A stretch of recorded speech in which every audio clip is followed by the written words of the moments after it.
स्वागत है आपका दिव्य हिमाचल टीवी में। मैं हूं दीक्षा शर्मा। शाम के 6 बज चुके हैं और प्रदेश की तमाम खबरों के साथ हम आपके समक्ष आ चुके हैं। कई लेटेस्ट अपडेट्स आज इस बुलेटिन में हम आपके साथ साझा करने वाले हैं। देखिए, विशेष तौर से क्योंकि अब यहां उन परमिशंस पर क्लैरिटी मिलने लगी है जो कि चुनाव आयोग को भेजी गई थी राज्य सरकार की ओर से। ये कर्मचारियों से संबंधित है। कुछ एक नियुक्ति से जुड़े पत्र भेजे गए थे परमिशन के लिए, तो कुछ री एम्प्लॉयमेंट से जुड़े भेजे गए थे, प्रमोशन से जुड़े मैटर्स भी कुछ भेजे गए थे ताकि इस पर परमिशन मिल सके और जल्द से जल्द ये काम निपटाए जा सके। तो अब चुनाव आयोग से इस पर किस तरह का रिस्पांस सामने आया है, बिल्कुल ये जानकारी हम आप तक पहुंचाने वाले हैं। दूसरी बड़ी बात निर्दलीय विधायकों को लेकर भी करने वाले हैं क्योंकि मुसीबत इनकी बढ़ती हुई नजर आ रही है। दरअसल ये बात हम इसलिए भी कह रहे हैं क्योंकि एक और नोटिस अब इन्हें लेकर यहां जारी कर दिया गया है। विधानसभा अध्यक्ष कुलदीप सिंह पठानिया ने आखिरकार अब कौन सा कारण बताओ नोटिस इन्हें जारी किया है, कितना समय इन्हें दिया गया है नोटिस का जवाब देने के लिए, ये जानकारी बिल्कुल देखिए हम आपको देंगे आज। तीसरी बड़ी बात 1500 को लेकर कहेंगे क्योंकि मुख्यमंत्री सुखविंदर सिंह सुक्खू केलांग गए थे जहां इनकी ओर से एक और बड़ी बात 1500 को लेकर कही गई है। हालांकि लाहौल स्पीति की महिलाओं को तो देखिए 1500 मिलने की शुरुआत हो गई थी, लेकिन बाकी क्षेत्रों में इसकी शुरुआत कब तक की जा सकती है, इसके संकेत आज मुख्यमंत्री सुक्खू की ओर से दिए गए हैं। कंगना रनौत और विक्रमादित्य सिंह को लेकर भी बिल्कुल जानकारी लेकर आए हैं क्योंकि विक्रमादित्य सिंह ये कांग्रेस के प्रत्याशी हैं और कंगना रनौत ये भाजपा की प्रत्याशी हैं। दोनों ने ही आज फिर एक दूसरे पर पलटवार किए हैं। आज तो कंगना रनौत की ओर से विक्रमादित्य के लिए एक नया ही शब्द इस्तेमाल किया गया है। ये क्या शब्द था, क्या कुछ उन्होंने किन्नौर की जनता को कहा, ये भी जानकारी हम आप तक पहुंचाएंगे।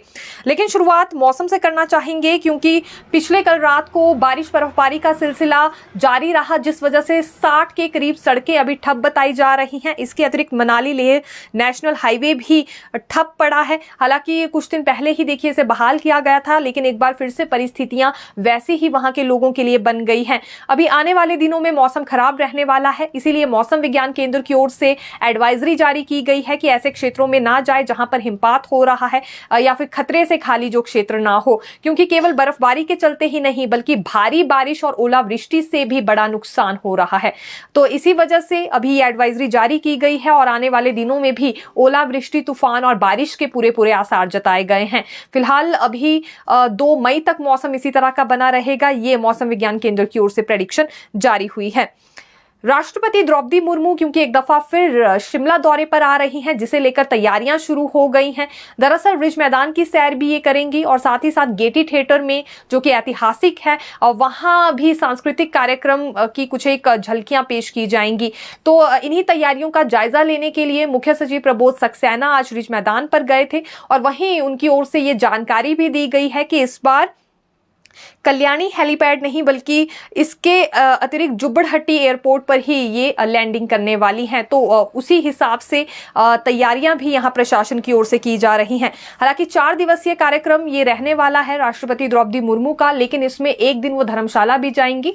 वहां सेंट्रल यूनिवर्सिटी में दीक्षांत समारोह है और इसमें मुख्य अतिथि के तौर पर शिरकत करने वाली हैं। आज 3 बड़े हादसे भी पेश आए हैं, इससे संबंधित अपडेट भी हम आपको दे देते हैं। बिलासपुर के जुखाला के घयाना पुल के पास तेज रफ्तार ट्रक ने एचआरटीसी को जोरदार टक्कर मार दी जिस वजह से एचआरटीसी बस पुल के नीचे जा गिरी और पलट गई।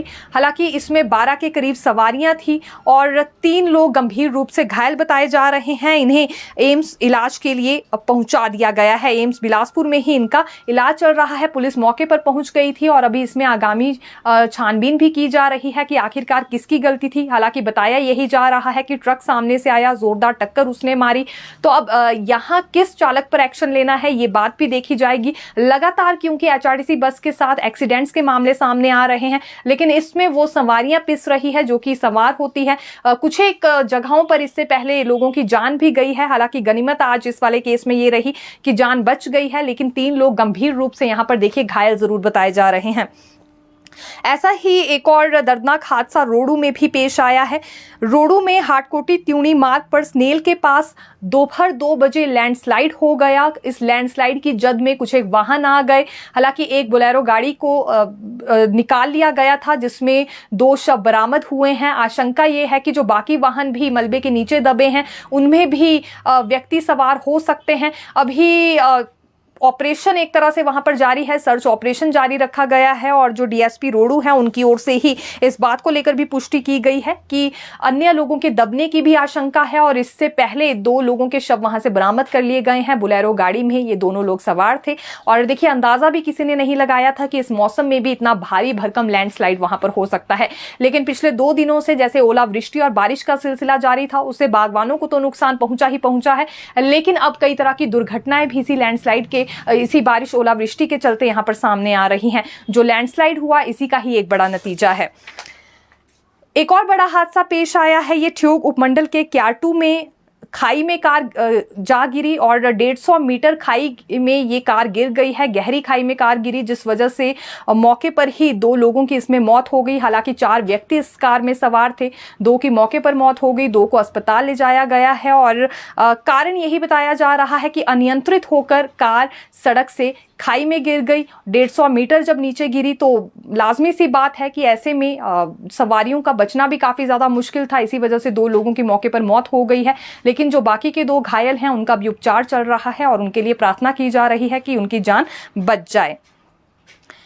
अब देखिए पॉलिटिकली सिनेरियो पर आना चाहेंगे आज किस तरह का बना रहा, क्योंकि कंगना रनौत जो कि भाजपा प्रत्याशी हैं, मंडी संसदीय सीट से ये किन्नौर के रिकांगपिओ गई थी जहां इनकी ओर से जनसभा को भी संबोधित किया गया। बड़ी बात इन्होंने ये कही है कि 3 शहजादे इस देश में हैं, एक दिल्ली में शहजादे हैं, एक यूपी में शहजादे हैं और एक हिमाचल प्रदेश के शहजादे हैं। अब आप अच्छे से जानते होंगे कि शहजादा शब्द अगर कहा गया है तो किसे कहा गया है, लेकिन फिर भी हम आपको बताते हैं दरअसल मंत्री विक्रमादित्य सिंह के लिए भी इन्होंने हिमाचल प्रदेश में शहजादे शब्द का इस्तेमाल किया है और इनका यह कहना था कि जब तक ये तीनों शहजादे अपने महल से बाहर नहीं निकलेंगे तब तक इन्हें कैसे पता चलेगा कि गरीब क्या है और गरीबों का दर्द क्या होता है। ये केवल बड़ी बड़ी बातें करना जानते हैं, गरीबों के दर्द का इन्हें कोई एहसास नहीं है।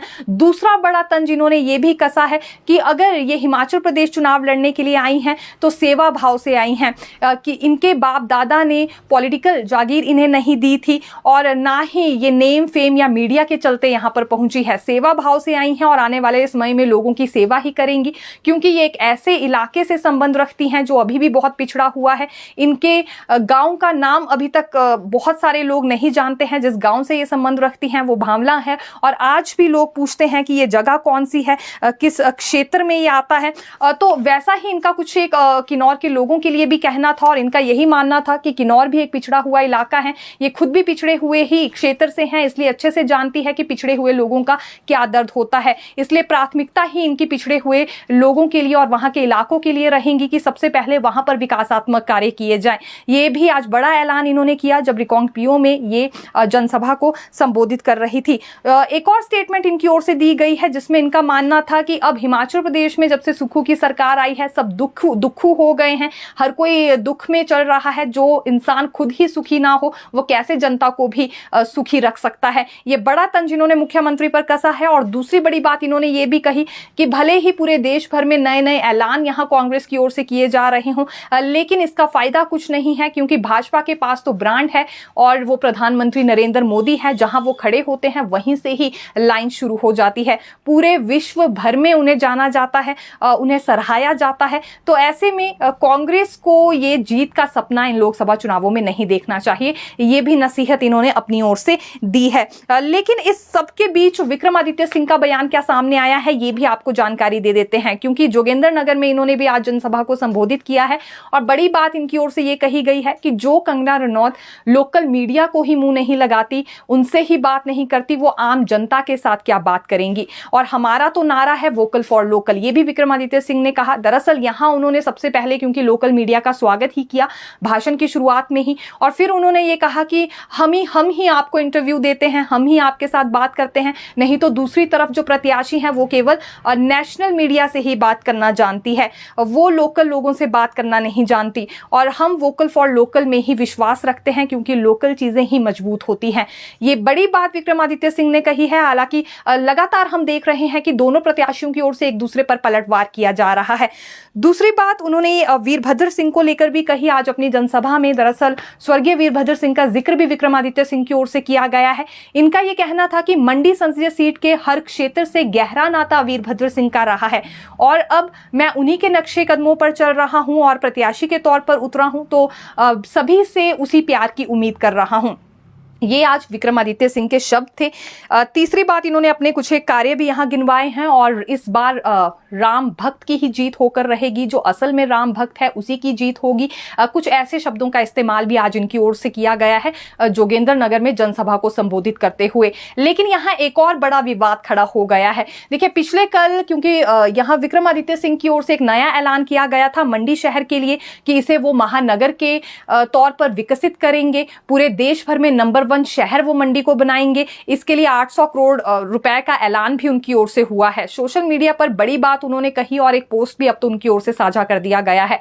लेकिन भाजपा विधायक राकेश जम्वाल ने इस पर एक सवाल उठाया है, जिसमें उनका कहना है कि स्मार्ट सिटी मिशन तो 2024 जून में खत्म हो रहा है और अगला चरण इसका आएगा या नहीं आएगा ये तो भारत सरकार तय करने वाली है। तो हवाई में ही अपनी बातें विक्रमादित्य सिंह कह रहे हैं, लोगों को गुमराह कर रहे हैं। पहले ये तो जान ले कि जिस स्मार्ट सिटी मिशन के तहत वो दावा कर रहे हैं वो कब तक चलने वाला है, उसका अगला चरण आएगा भी या नहीं आएगा। हालांकि अब ये एक तरह से विवादित बयान सामने आ गया है और विक्रमादित्य सिंह इसे कैसे हैंडल करते हैं ये बिल्कुल हम देखने वाले हैं।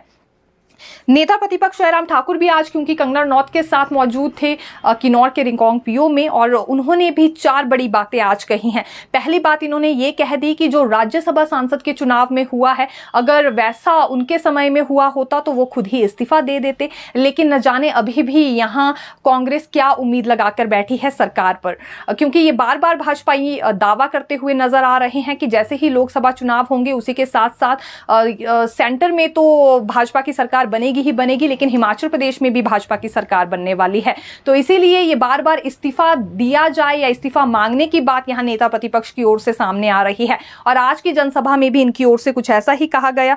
दूसरी बड़ी बात इन्होंने विधायकों को लेकर कही है कि जैसे मुकदमे कांग्रेस सरकार दर्ज करवा रही है भाजपा के विधायकों पर या फिर जिन्हें प्रत्याशी तय किया गया है भाजपा की ओर से, वैसे मुकदमे दर्ज करवाकर अपने ही विधायकों का रास्ता कहीं ना कहीं कांग्रेस बंद कर रही है। कानून व्यवस्था पर इन्होंने सवाल उठाया कि ये पूरी तरह से ध्वस्त हो गई है और होगी भी क्यों ना ये, क्योंकि नेता प्रतिपक्ष का मानना है कि जब पुलिस को विधायकों के और भाजपा के पीछे लगाया जाएगा तहकीकात करने के लिए, तो ऐसे में कानून व्यवस्था फिर कैसे ही सुनिश्चित रह सकती है। इसीलिए बेटियों के साथ दुर्घटनाएं हो रही हैं, बलात्कार के मामले सामने आ रहे हैं क्योंकि पुलिस को किसी और काम पर लगाया गया है। बड़ा आरोप आज इन्होंने जनसभा में ये भी कांग्रेस सरकार पर लगाया है और साथ ही साथ किन्नौर से जुड़ी कुछ एक यादों को भी इन्होंने साझा किया जो इनकी अच्छी स्मृतियां थी, उसे लेकर इन्होंने कुछ बातें कही हैं, कुछ अपने अच्छे और खट्टे पल भी लोगों के साथ साझा किए।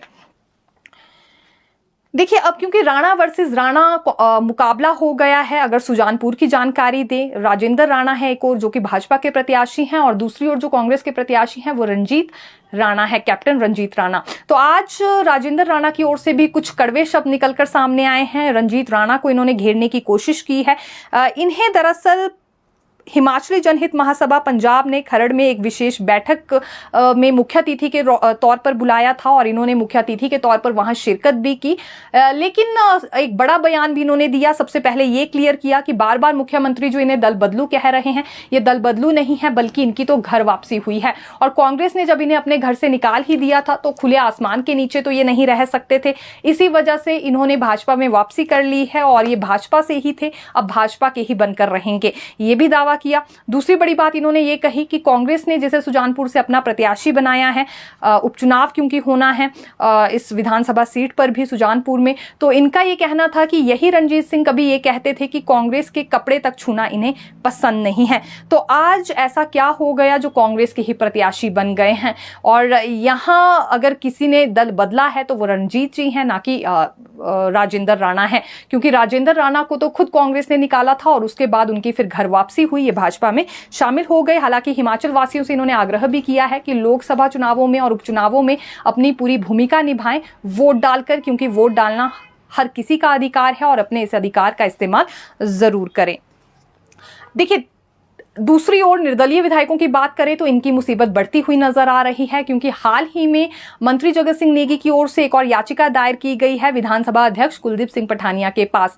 दल बदल कानून को इन्होंने अपनी ओर प्रभावित किया है, इसलिए इन्हें अयोग्य करार किया जाए, ये मांग इस याचिका के साथ उठाई गई है। क्योंकि ये मंत्री जगत सिंह नेगी का मानना है कि अभी तक इनका इस्तीफा स्वीकार हुआ नहीं था और उससे पहले ही इन्होंने भाजपा को ज्वाइन कर लिया, तो दल बदल कानून के तहत ये आते हैं, इन्होंने गुनाह किया है और ऐसे में इन्हें अयोग्य करार किया जा सकता है। अब इस पर निर्दलीय विधायकों को नोटिस जारी कर दिए गए हैं और इनसे नोटिस का जवाब भी 4 मई को मांगा गया है। तो मुसीबतें एक तरह से निर्दलीय विधायकों की बढ़ती हुई नजर आ रही हैं, क्योंकि उम्मीद लगाकर ये बैठे थे कि जल्दी ही इनका इस्तीफा स्वीकार होगा और 6 उपचुनावों के साथ 3 और हलकों में उपचुनाव होंगे और फिर इसी के चलते भाजपा अपनी सरकार बनाने की दुहाई दे रही थी। लेकिन ऐसा कुछ होता हुआ नजर नहीं आ रहा है, बल्कि कांग्रेस के पास यहां अनेकों रास्ते ऐसे नजर आ रहे हैं जिससे इन तीनों निर्दलीय विधायकों को वो घेरने की कोशिश कर रही है।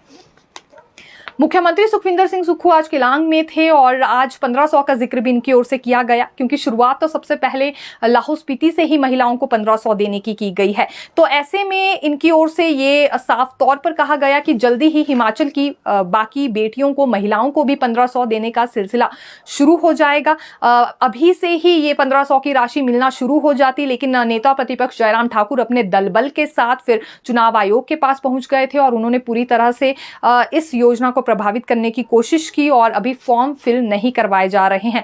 फॉर्म फिल करवाने का सिलसिला भाजपा ने ही बंद करवाया है, लेकिन जल्दी ही कांग्रेस जो महिलाओं के 1500 है उन्हें दिए जाएंगे, इसकी कोशिश करेगी। और पहले भी ये ऐलान क्योंकि मुख्यमंत्री सुक्खू की ओर से कर दिया गया था कि जून में जैसे ही कोड ऑफ कंडक्ट हटेगा तो पिछले 2 महीनों के 1500 भी महिलाओं को एक साथ दिए जाएंगे। हालांकि आर्थिक स्थिति ठीक नहीं है हिमाचल प्रदेश की, कमजोर आर्थिक स्थिति चल रही है, ये भी मुख्यमंत्री बार बार कहते हैं। तो इस बीच कैसे अपना ये वायदा पूरा करेंगे, ये देखना काफी ज्यादा दिलचस्प रहने वाला है। और इसी बीच लाहौल स्पीति से जो पूर्व विधायक थे रवि ठाकुर, उन्हें भी आज मुख्यमंत्री ने घेरा है। केलांग में उनकी ओर से ये बात भी कही गई कि उन्होंने अपना दल बदल लिया। हालांकि ये बात बीजेपी और कांग्रेस की नहीं थी, बल्कि जनता की भावनाओं से जुड़ी बात थी और एक तरह से उन्होंने भावनाओं को बेचा है, जो कि जनता की उनके साथ जुड़ी हुई थी। कांग्रेस पार्टी से उन्हें विजयी बनाया गया था, लेकिन उन्होंने इस बात का ध्यान न रखते हुए अब भाजपा ज्वाइन कर ली है और दगाबाजी उन्होंने केवल कांग्रेस पार्टी से नहीं, वहां की आम जनता से भी की है। लाहौल स्पीति की जनता के साथ भी एक तरह से दगाबाजी हुई है। अब देखिए उन मामलों पर आना चाहेंगे जो कि राज्य सरकार की ओर से चुनाव आयोग को भेजे गए थे परमिशन लेने के लिए। इसमें क्योंकि प्रमोशन और रीएम्प्लॉयमेंट के मामले भी भेजे गए थे जो कि क्लियर कर दिए गए हैं, यानी कि अब एक तरह से जो पत्र जारी किए जा रहे हैं राज्य सरकार की ओर से चुनाव आयोग को, उन्हें स्वीकार किया जा रहा है। कर्मचारियों की प्रमोशन और रीएम्प्लॉयमेंट के मामले क्लियर कर दिए गए हैं। सचिवालय में सुप्रिंटेंडेंट, सेक्शन ऑफिसर की प्रमोशन होगी। न्यायाधीश के पीएसओ की पुनर्नियुक्ति के प्रस्ताव भी मंजूर होंगे। अंडर ग्रेजुएट कक्षाओं में स्पेशल चांस देने के लिए भी अनुमति दे दी गई है। बायोमेट्रिक मशीनों की खरीद के लिए भी मंजूरी मिल गई है।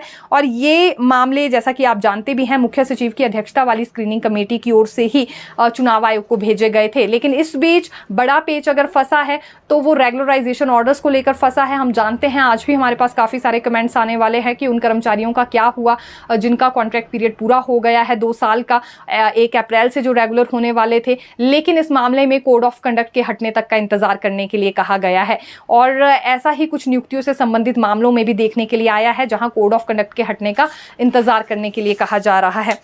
आज एक और देखिए बड़ा ऑर्डर हाईकोर्ट से हुआ है। ये बिजली से संबंधित अपडेट हम आपके लिए लेकर आए हैं। हाईकोर्ट ने प्रदेश में स्थापित बड़ी और मध्यम औद्योगिक इकाइयों से 16.5% से अधिक इलेक्ट्रिसिटी ड्यूटी वसूलने पर रोक लगा दी है। कोर्ट ने कानून के प्रावधानों के विपरीत अधिक बिजली शुल्क वसूले जाने पर प्रदेश सरकार द्वारा जारी आदेशों पर रोक लगाने के आदेश जारी किए हैं। मैसेजर बीबीएन इंडस्ट्रियल एसोसिएशन द्वारा ये याचिका दायर की गई थी और इसी की प्रारंभिक सुनवाई के पश्चात हाईकोर्ट ने ये आदेश पारित किए हैं। तो राहत भरी खबर है, औद्योगिक इकाइयों के लिए 16.5% से ज्यादा इलेक्ट्रिसिटी ड्यूटी इनसे नहीं वसूली जा सकती है। तो फिलहाल के लिए यही जानकारी, फिर मिलेंगे नई खबर के साथ। देखते रहिए दिव्य हिमाचल टीवी। धन्यवाद।